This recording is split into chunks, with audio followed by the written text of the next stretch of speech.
Hey, Rebel. Hey, Sage, what's going on? You're what's going on. What are you talking about? How I you doing? am, you're right. Absolutely. I'm having a good birthday week. Nice. So, Good. yeah, I'm glad. I'm glad to hear it. yeah, it's been So, awesome. oh, good, So, good. Who do we got with us? yes, Who do we got with we us have today? got the band Super Kush. And if I said that wrong, guys, please correct me. Um, we've got Travis and Ross and Fred from the band. Welcome, guys. Welcome. Oh yeah. Thanks for having us. What's up? What's up? Sure. So, what's going on with you guys? Um, Not a lot. As a band, we're just kind of getting started. We've only been together for I guess close to 4 months now, and this is where we're at currently. Just trying to build a decent set list and get things rolling amidst a pandemic. Been working Yeah. been working on either covers or anything to get it rolling to get a cohesive bunch within us, and it's been working out pretty well. We got some originals mixed up in there too, so it's been working pretty well. Cool. Very Cool. good. Very nice. It's always a now. I mean, like anybody else who goes to the bar or what have you, it's I do enjoy a cover band, but when a group comes out and tickles the ear and the intellect with something that hasn't been heard before, that's always the most exciting to me when I see new bands. That's great. And I think it's a lot of fun for us because I mean we're doing reggae music, but I think all of us come from completely diverse backgrounds, which kind of adds to the enjoyment of it and the uniqueness of it, I guess. Yeah, that's cool. I think that makes a creative endeavor better, having people with different backgrounds and different musical styles and just different life experience. I think it makes the whole a better whole, so to speak. For sure. Mhm. So, And we are very fortunate enough to where we are currently at our studio. So we're Nice. fortunate enough to have a place we can play any time of the week, any day, any hour. It's all insulated, and this is our studio. So we're fortunate enough to have that. yeah, that is really cool. Insulation is a big deal. I've learned since we started podcasting. Yes. Right. So, yeah. I have no insulation, so if you hear like a beeping or truck noises, or the gardeners, we may hear them. What's Right. today? Well, I think we've got a Yeah, dog I hear running them. around here somewhere. So Oh, we love that on this show. We love we love when Yeah. people have the animals. It's awesome. I think it's good when people have a life. Kids, dogs, whatever. So, so, what are y'all's musical backgrounds? Fred, do you want to start and tell us um, like where you learned to play, when you picked up music? I'm originally from Boston, Massachusetts, and I've been in Tennessee for about 7 years. Um, Okay. Picked up a guitar that was just laying around the house and kind of taught myself how to play it. And then it wasn't really until high school and college, starting to get together and play in bands. Wound up doing a rock band that slowly formed into a reggae band. Fast forward, I'm in Tennessee and I'm all over the map. I love playing the reggae music with these guys. I also do a bunch of original Americana type singer song whiner type stuff. But yeah, that's kind of where I'm from, and super glad I hooked up with these guys. Being able to, I haven't been in a reggae project in the last 7 years since I've moved to Tennessee. So, and it's kind of funny saying reggae in Tennessee. You wouldn't think Yes. as And much. Yeah. honestly, I love that. Yeah, no, it's great. It's great for us to all kind of share our enjoyment of that particular music and kind of just run with it. Yeah, that's cool. How about you, Ross? Where are you Well, at musically? I begged my parents for a drum kit since I was 8 years old. Finally received one when I was 10 years old. Got to start a band with my brother here, Travis, Yeah. and our cousin and our best friend, and we recorded a couple records at a studio I would later work at when I turned 18, and we just kind of kept going with project after project after project, and he's been with me through a lot of them, and here we are. I love Yeah, playing. that's cool. Travis, tell us about you. I know you also have a creative background. And listeners, I know Travis, just so you are aware. I Yeah, we met did. Ross. Ross, you probably don't remember that, but that's okay. No, Um, what's that? you look familiar. Yeah, you Sorry. were covering for Travis and Alicia at Lime Tiger when they were out of town or something. Oh, okay. And I came in and I met you then. Back We're in, before Dreads, I think. we're in that building right now. Oh, cool. That's awesome. Yeah, that's really cool. Um, so I'm sorry, Travis, I interrupted myself and you. Go ahead and No tell us worries. about your music. I guess like same as Ross. I started early age, playing with friends and family, and from there got into the rock and roll circuit, which kind of turned into punk rock, and that was a good huge chunk of my life, which it kind of it shared a little bit of a reggae background every now and again, and then. Yeah, I mean, Ross and I most recently have played in a punk band, I guess, 10 years ago. And I haven't played since. I haven't played anything. And I was lucky to decide to start playing music again. And so here we are, and this is what we're doing now. That is very cool. So, do you guys have you guys played out anywhere? I mean, and I don't ask that. I know live shows aren't really happening as much as they were before, but I know some places are doing like the artists are on stage and people can watch live like from their cars. Have you guys done We any of that type of stuff, or right now you're just getting ready for when everything is back in business, so to speak?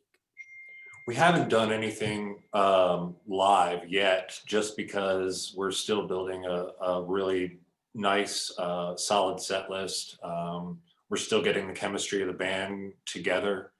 We kind of have a ways to go until we're doing until we're going to do live shows. I mean, and not just us as a band, but also with the pandemic and opening up venues again and things like that. But Right, we're right. extremely excited for it. What was that? We're extremely excited. Yeah, that's cool. I'm excited. I can't wait for you guys to play because listeners, we finally have a band on that's local, so Revel and Sage can go see them without making them come here to see us. Right. Yeah, you guys will have to be out at the first show, hopefully. Yeah, definitely. Heck We'll yeah. make a point. That'd be Are you awesome. kidding? I'll go see some reggae, especially here in Tennessee. Heck yeah. Awesome, man. Good vibes. Good vibes. I got the Yeah. wave already down. So, So just it's because it's always curious to me why people gravitate towards certain modes of expression musically. And as much as I understand the draw of reggae and ska and rock steady and that whole thing that came out of Jamaica basically, what was it that brought you to it? Was it a certain artist, or did you happen upon a certain show? I mean, what brought you to reggae?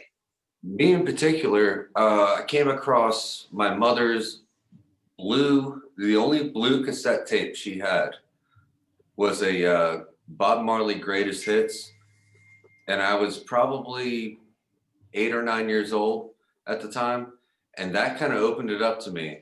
And then I got into Peter Tosh, I got into the rock steady, I got into the ska, I got into everything like that. And I don't know, something about the culture just really made a lot of sense to me.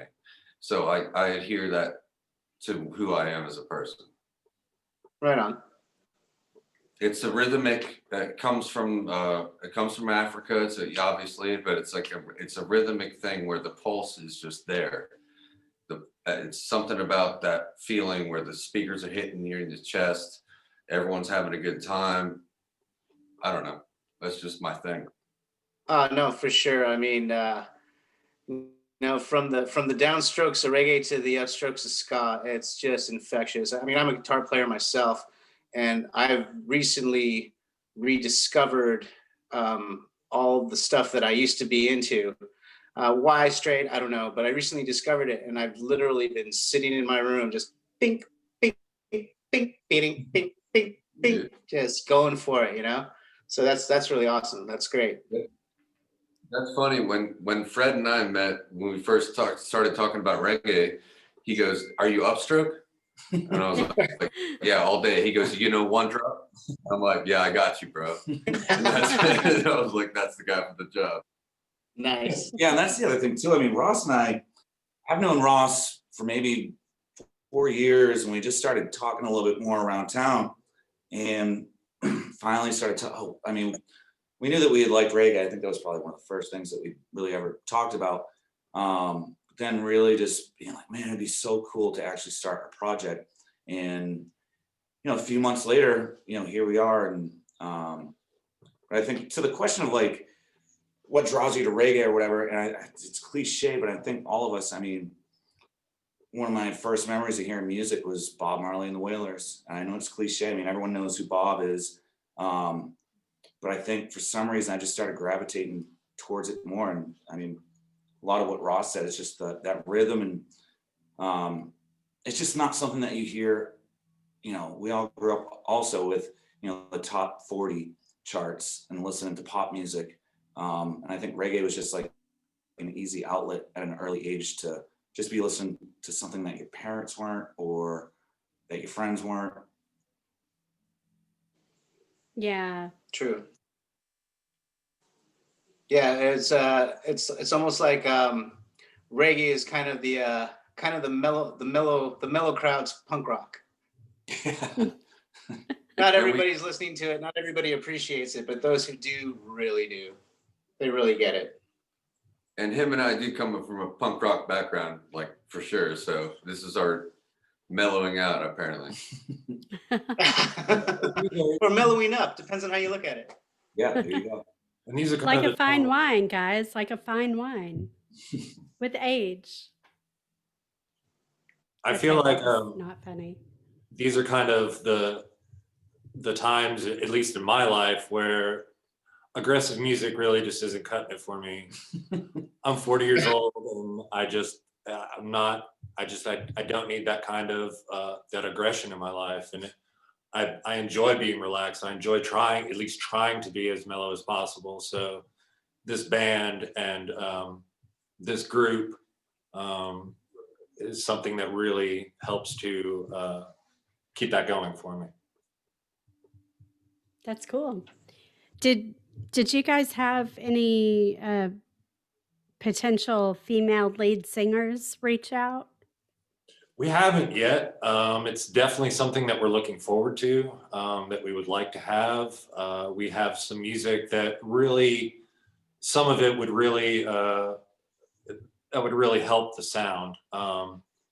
And Fred does a great job doing leads, and Ross and I do backups. There's just half of us here today. Right. Yeah.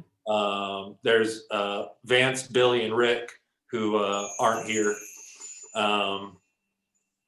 but they're our other half, and I just felt like shouting them out.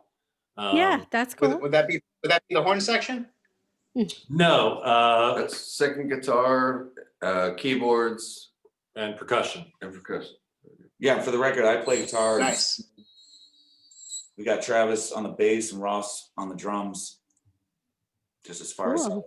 the group's made up. But yeah, to that question, we're definitely taking applications for female vocalists for sure.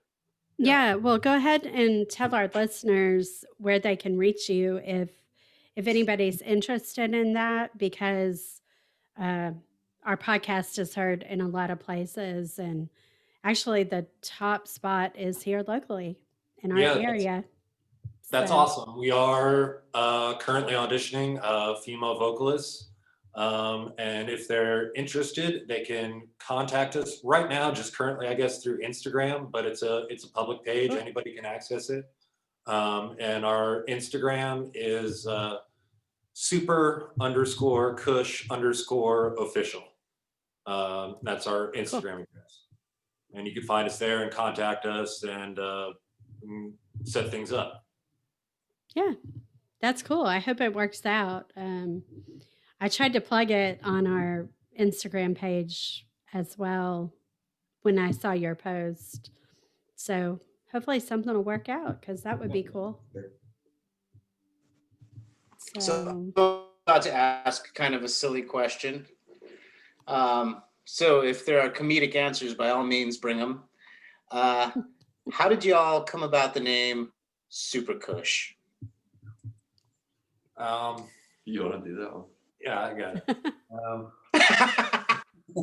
Well, okay, so it's hard because Way back. when we started this group, we took it slow. I mean, it worked. It started from a 2-piece to a 3-piece to a 4-piece and all the way up to a 6-piece. And we were at some point we just decided, all right, enough's enough. We got to start thinking about a name. And with 6 people in the band, it's kind of difficult. We had tossed a couple different names back and forth, and I guess it got a long time ago. Ross and I were in a band called Fridays High. Our first band. Young teenagers. was Yeah. that the one when you were 10? Correct. Yeah. And we did pretty well. We played out all over the place. We played out so much that our lead singer had left, and we replaced him with a singer from California whose name is Quinn Hedges. And you can find him on Google. He's an amazing rock performer. No, for sure. Soloist. Anyways, he filled in for our lead singer and stayed with us at our house for a while. And at the time, you know how it is with brothers, you share clothes and stuff. And Ross and I had this shirt, and it was for Super Kush suspension. And the logo said Super Kush and like these cool like 70s letters. And it was this yellow shirt, and it looked really dope. right, and it was I believe it was Super Kush with a C. It was. And so time went on, and you know, now with the legalization of marijuana and everything, there's a strain called Super Kush with a K. And with the sound that we have, Kush is like cushion, you know. So for the relaxing kind of mellow sound that we have, it's like super cushion, like a very chill kind of mellow vibe. And it just kind of that's just kind of how it stuck, I guess. Yeah. If I missed anything, I don't know. No, that's good. So that was it. Nice. I like it. Yeah, it's pretty ironic. The reggae band I was in back home was called Sour D, after another strain of marijuana. I was pretty young when we were doing that, so it was pretty interesting going to Thanksgiving dinner, you know, with the family all around the dinner table, and you got grandparents, aunts and uncles, cousins, and question comes up, so what does Sour D mean? Or, I mean, the same thing happened. What's Super Kush? So I've been dealing with this for the Well, last. they're both sativa strains. Exactly. Yeah, like Travis said, our first band was called Fridays High. Yeah. And my mother had There's a theme. to explain it to everyone in town in this highfalutin fucking community. I'm sorry. No, it's fine. It's fine. oh, what's your kid's band's name? And she'd be like, oh, it's the feeling you gave it on Friday when you're done with it. Yeah. That's a lie. Right before you punch the clock to your weekend. It's too funny. Oh my gosh. Oh man. I swear. Oh. Well, you know, hey, I can go ahead and put those shoes on my feet. If someone were to ask my mom, what was the name of your band? And she would say, Super High. Well, what does that mean? They're all smoking dope. What do you think it means? Anyway, I'm sorry. That's funny though.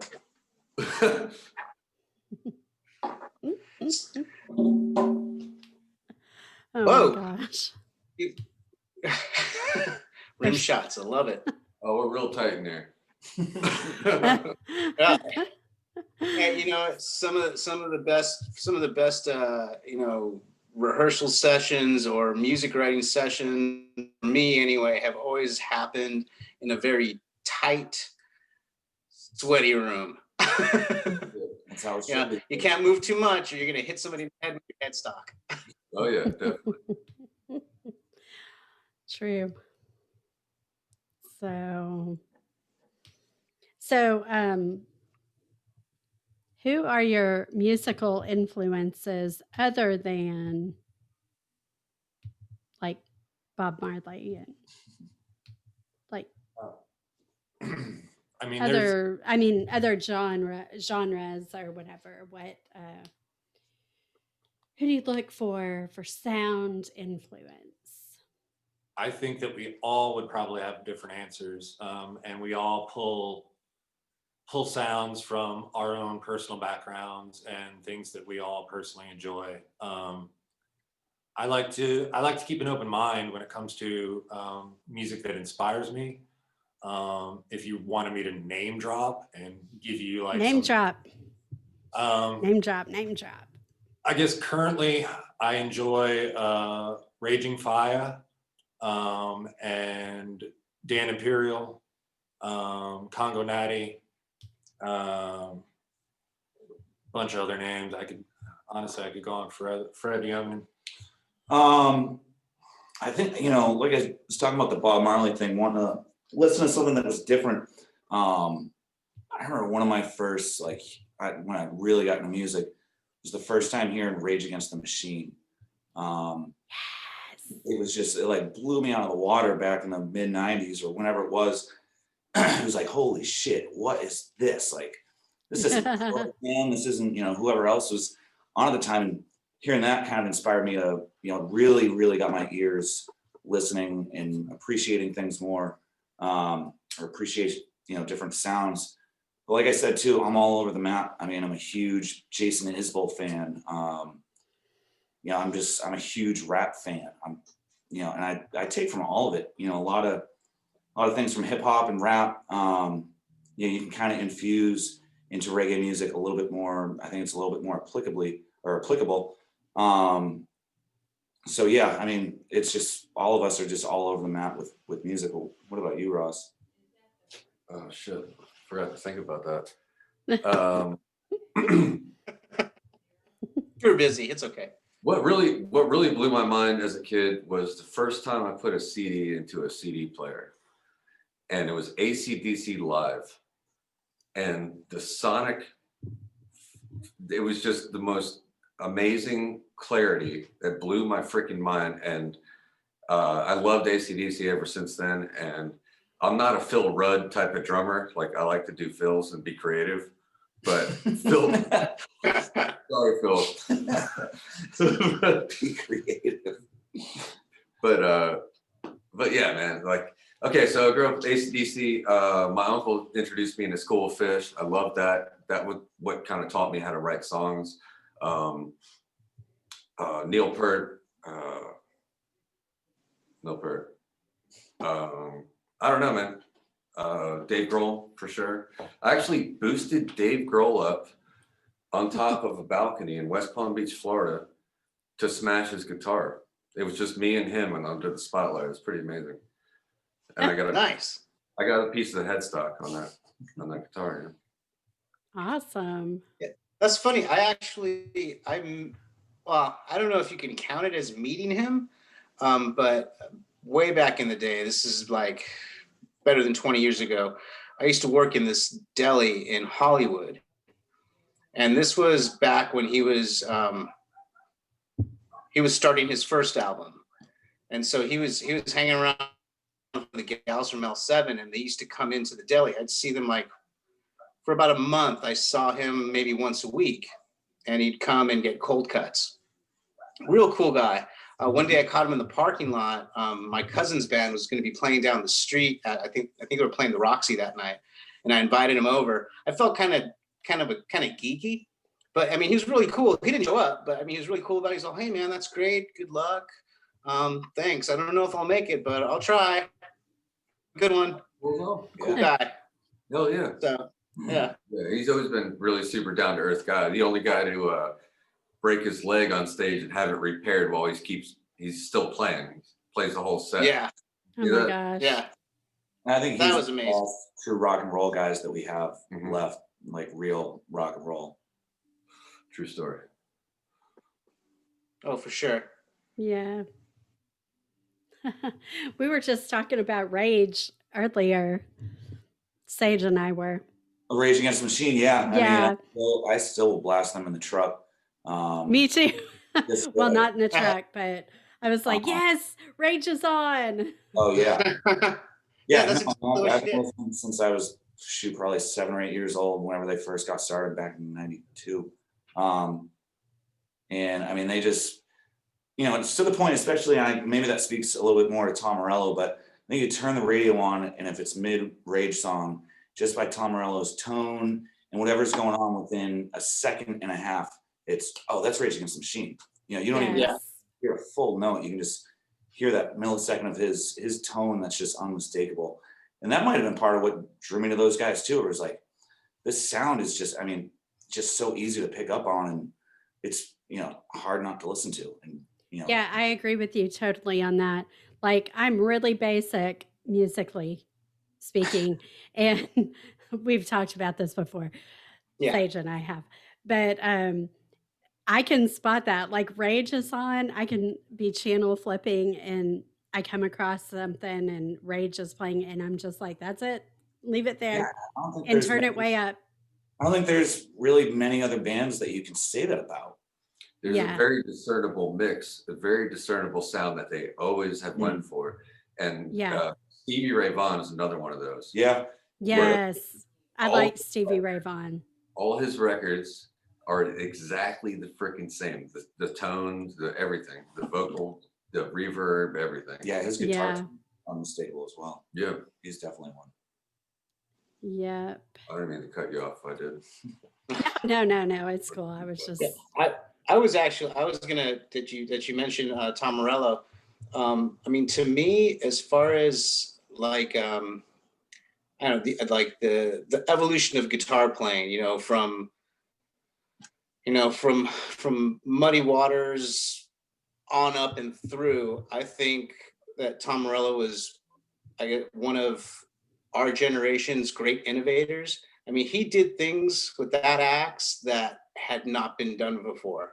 I mean, just being able to imitate like that record scratching on his guitar, that blew my mind. When I saw that, I was like, wow, No, he's that's definitely creative. out there. Yeah, oh yeah. People have compared him to Jimmy a bunch of times, but he's up there for sure. Yeah, I mean, I would probably rank him as with Jimmy as far as an innovator in the instrument and playing it, because I mean, he quite literally did things nobody thought of. I mean, I try and do it sometimes, and I just got to put it down and go feel stupid for a little while.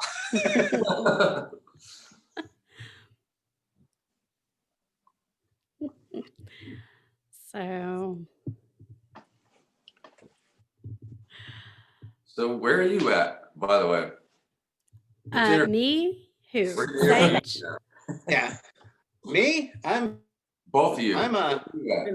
I'm in the bougiest city in Tennessee. Which is Hendersonville. No, Right. we always forget Hendersonville is very bougie. I've never been. I'm gonna have to check it out. It's bougie. Okay, so where are you at? I'm in Murfreesboro. I'm just a few miles away from you guys. Oh, okay, cool. Oh, sorry, Yeah. sorry to hear How long have you been doing this podcast? We started it. We came up. Well, I'm sorry. Sage came up with the idea for it last March, and I kind of was like, I don't know about that. And then 2 weeks later, I was like, "Hey, yeah. Sage, I've got a computer." And I got a whole bunch of stuff like microphones and stuff. Let's do that podcast. And he said, "What?" And I was like, "Yeah, let's do We're it." gonna. Now we've got a logo. Yeah, thanks to Travis and Alicia, we have a Did that logo. logo? Yeah, yeah, Sweet. yeah. Oh, neat. Yeah. Alicia did the draw, I added the mural, so. So you're green screened right now? Yeah, Cool. That's awesome. yeah, because my lighting in this room is kind of weird. So when they did paint the logo on the wall behind me, but where my head is, it kind of covers up a big chunk of the logo So when why, I'm sitting here. So I have it green screened why doesn't Sage have a fancy like backdrop or whatever? because he's not cool like me. I'm not. Yeah, if I tried to do that, I would probably blow up my computer or burn my eyes out. I don't know. No, I try and keep the axe in the background to look cool. Where is it? There it is. There it is. What are you rocking right there? Well, it's a Squire Jazz Master, and I've become kind of I like the Squires for two reasons. One, the money, obviously, and two, if you can get the Japanese-made ones, the frets are just a little bit tighter. Huh. I got small hands. I started out with a Telecaster. That's in the box over on the other side of the room. All right. This is pretty funny. And it's going. Oh, sorry. Go ahead. Oh no, I was gonna say I'm running it through a old Bassmaster, Fender Bassmaster. You know those practice amps that they used to use for bass players that guitar players latched onto because of the tone. Right. So I got one of those. Oh, yeah. I'm sorry. Go ahead. What were you gonna say? No, I was just gonna say it's cool doing this Zoom thing. I listen to a ton of radio shows on satellite radio, and because of the pandemic and everything, all these interviews have been, they're all Zoom. No one's actually in studio at Sirius XM. Which is actually pretty cool. Computer and trying to figure out, the time. It's hard having this conversation, like not actually in person, and trying not to step over each other. But it's super interesting. I've heard hundreds of hours in the last year of Zoom calls, between radio hosts and whoever else. So it's pretty cool to see how it works firsthand. Yeah. Yeah, for sure. Welcome to the future. This is Star Trek. This is what we've got for beaming you up. Oh, Well, maybe Bermuda. Bermuda. I think we should go to Haiti. No, not Haiti. Tahiti. Tahiti would be good. Tahiti? Chillin'. Yeah. Anywhere just a touch warmer. I need to talk to your guy.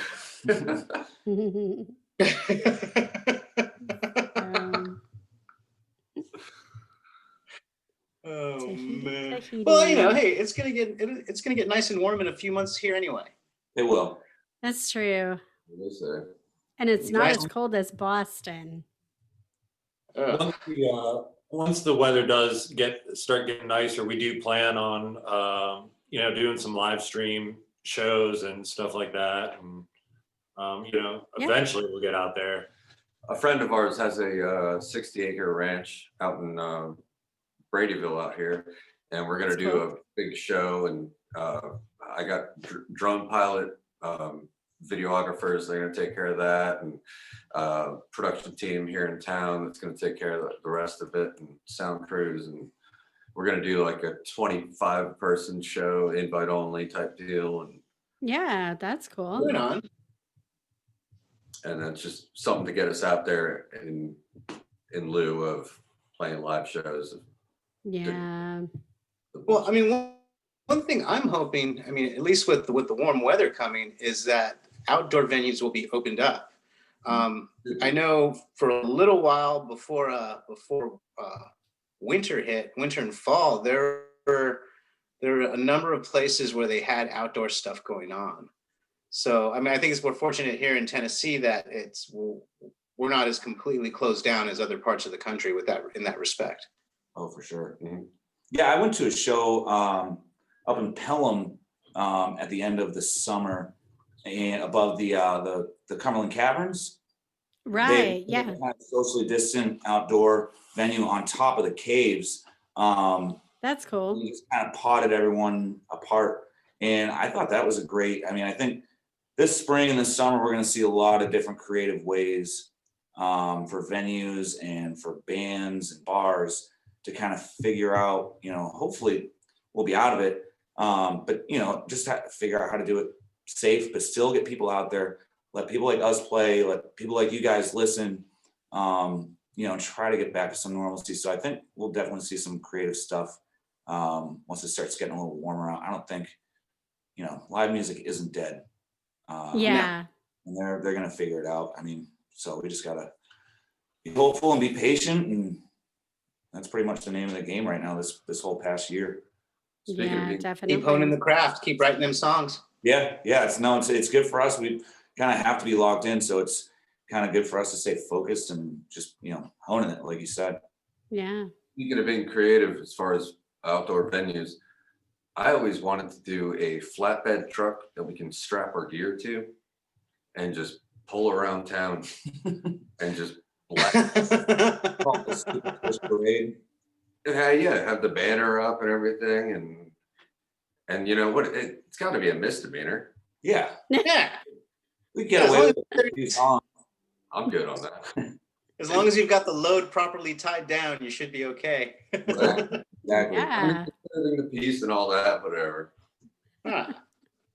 Misdemeanors are nothing. That's, I mean, Yeah. does that even go on your permanent record? We're enriching the piece. That's what we're doing. Yes. Noise ordinance. Nah. Well, Yeah, you can find that one in court. Noise, it's reggae, man. Come on. Ever been on a cruise ship? Right. Right. We brought the cruise ship to Main Street. No big deal. Right. There we go. That's great. Oh, and you could do a live album on the back of the flatbed and call it Cruise Ship to Main Street. There we go. Hell yeah. I don't even want any credit. You guys can have that one for free. Backers, boys. Oh gosh. Oh man. So we have Well- we have rehearsal today. Cool. Oh, okay. Yeah, yeah. We have rehearsal today at the studio, and that'll be in just a few hours, and we're just gonna continue going, practicing our material, and you know, we like we were talking about, we just stay holed up and try and get a good set list going, a good to play a performance. That's Excellent. cool. We're just gearing up to kick ass once it gets nice out. Exactly. I think it's the bottom line. We'll be foaming at the bit by the time live outdoor coming back. So Yeah. Nice. I love percussion. You know what? I for one, I'm very excited to get the opportunity to come out and see you guys when everything opens up and you all get out there, because I love that reggae music. I know I haven't yet to meet a person that, even if they say reggae, whatever, it's playing and they're tapping their toe. So I know it's going to definitely have an impact in this community and the other ones, especially here in Tennessee. I'm going to say, what's that? I don't know, but my head keeps going up and down. It's cool. well, I've started playing reggae, you know, acoustic open mics where it's, you know, like I said earlier, the singer-songwriter stuff. And all of a sudden you bust out a reggae song and everyone's like, whoa, whoa, whoa. Like, this is Tennessee. You're in a smoky bar. What are you doing playing? What are you doing chucking these chords? So yeah, it is pretty cool when that happens. Just to everyone. Yeah. I mean, reggae is universal. I think like the two artists between Johnny Cash and Bob Marley. I think are the two artists you can go around the entire globe and put them on in a complete wherever anywhere in the world, and people will appreciate it. I think those are the two like global artists that no one's like. I've never heard anyone in any setting where there's "Could You Be Loved" on in the background. People are like, "Oh, fuck that! Turn this shit off." Right. I've never heard that. I don't think it's been said. And the same with Johnny Cash. I mean, you'd be in Tokyo and you hear a Johnny Cash song, and everyone's like, "Oh yeah, we know this. Like, of course, it's Johnny. Like, we love this." Yeah, I'm sure. Oh, I'm sorry. No, go ahead. This virtual stuff's freaking me out. Also, I do want to clarify that we made a point of not, and before I say that, okay, Sublime is like Metallica to me. So Metallica had to exist to get heavier music, right? I don't necessarily like Metallica, but Sublime had to exist to intrigue the 90s generation and to like I said, I found the Bob Marley tape, but it made it like, okay, we can do this too. So Sublime needed to exist. So we don't really want to be like the Sublime type of stuff. So we're doing stuff that's a lot different than that. Sublime had to exist. I love Sublime, I love Brad, whatever, but that's just, I want to make that disclaimer. I think basically what he's saying is that the transition from traditional Jamaican reggae to the Americana style of reggae, such as Sublime and Slightly Stupid and Pepper and stuff like that. I think what he's saying is Sublime kind of had to crack that open, and a lot of those bands, a lot of the new wave Americana reggae bands, I don't think would be around if it weren't for Sublime. So we are grateful for that, but at the same time, in mainstream Tennessee, people hear reggae and they want to relate it to Bob Marley or Sublime, and we're trying to kind of just break the mold and be a little bit more fluid and more original. Like my attorney said. Right. Well said. Well said. Hey guys, it's been great and inspiring for me because I'm down to see some reggae out here for sure. Yeah. And I would like to wish you all the best, and I hope to be seeing you all soon. I'm going to drag Rebel with me. And thanks for being on. I will come there willingly, guys. He won't have to drag me. I'm doing it right. Yeah, thanks for having us on, guys. We really appreciate it. Yeah, it was cool talking with you. Big Absolutely. up to, like I said, the rest of our band, Billy Vance and Rick couldn't be here. But we really appreciate you guys having us. Yeah, for sure. Thanks for Absolutely. I love personally, and I think Sage is in agreement with me, but I love having like helping people we know, especially. I like helping people anyway, but I really like helping out people we know and getting the word out. And hopefully when live shows are starting back up, we can get the word out and get some people there. Heck yeah. For sure, we'll need the help. Thank you very much. Once again, it's Super Kush. I know it appears backwards up here, but no, actually, it's right. It looks right. Yeah, really cool. It's probably just the angle you're looking at it from. Yeah. Once again, you can find us on Instagram, super_Kush_official. And that's the best way to check us out. And yeah, we're Super Kush from Murfreesboro, Nashville, Tennessee. Awesome. Well, thanks again, guys. We will talk to you soon. All right, thanks. Hold tight just a minute. I'm going to